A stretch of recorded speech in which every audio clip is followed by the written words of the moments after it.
Al cuarto tema del curso de investigación clínica de la Universidad Autónoma de Guadalajara. El día de hoy hablaremos unos cuantos minutos de la Declaración de Helsinki de la Asociación Médica Mundial. Soy el doctor Murillo y los voy a acompañar durante la plática.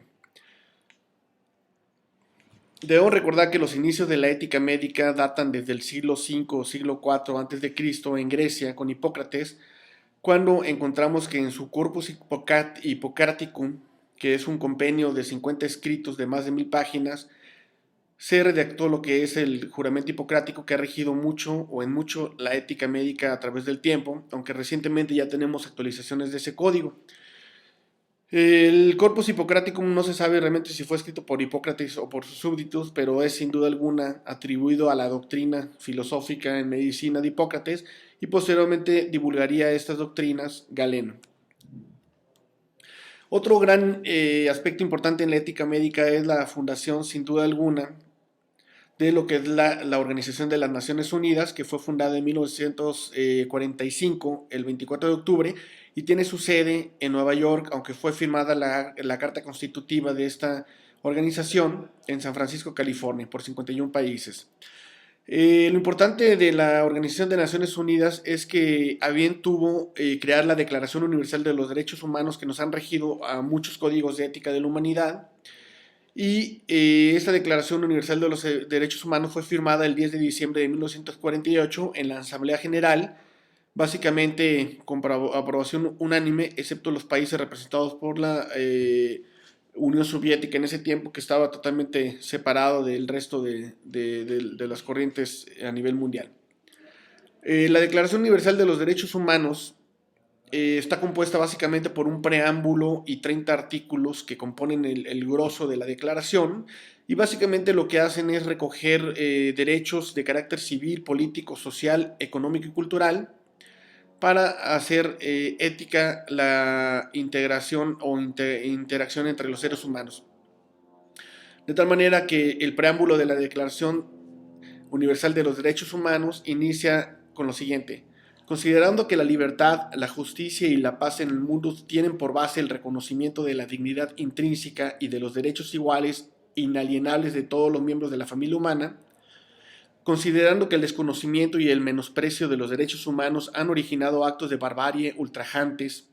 para la conciencia de la humanidad, y que se ha proclamado como la aspiración más elevada del hombre el advenimiento de un mundo en que los seres humanos, liberados del temor y de la miseria, disfruten de la libertad de palabra y de la libertad de creencias.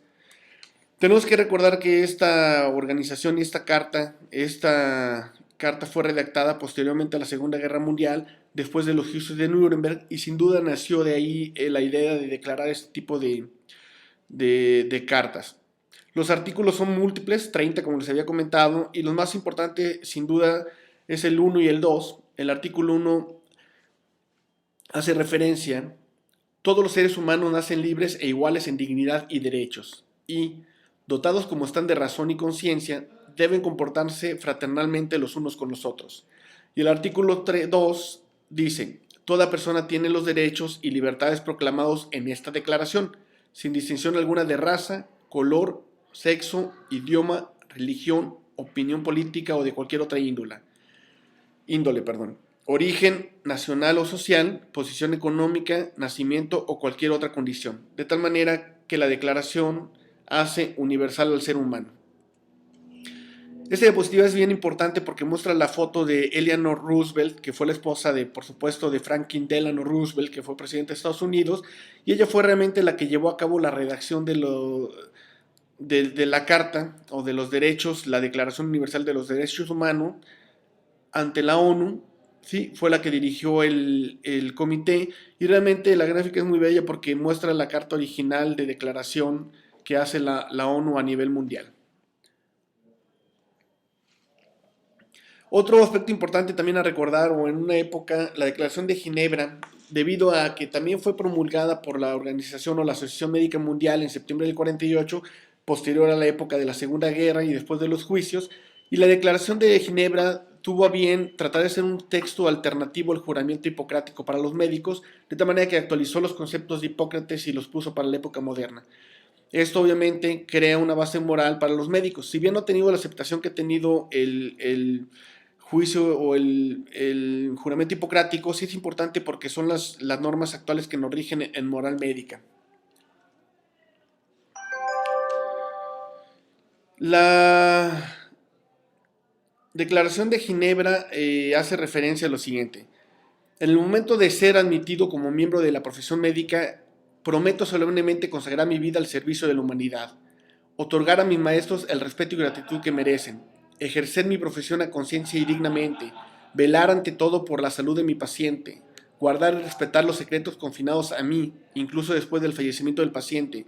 mantener por todos los medios a mi alcance el honor y las nobles tradiciones de la profesión médica, considerar como hermanos y hermanas a mis colegas. No permitiré que consideraciones de edad, enfermedad o incapacidad, credo, origen étnico, sexo, nacionalidad, afiliación política, raza, orientación sexual, clase social o cualquier otro factor se interponga entre mis deberes y mi paciente. Velar con el máximo respeto por la vida humana. No emplear mis conocimientos médicos para contravenir las leyes humanas incluso bajo amenaza. Hago estas promesas solemne y libremente bajo mi palabra de honor. De tal manera que este juramento actualizado es el que realmente debe regir la conducta moral del médico actual.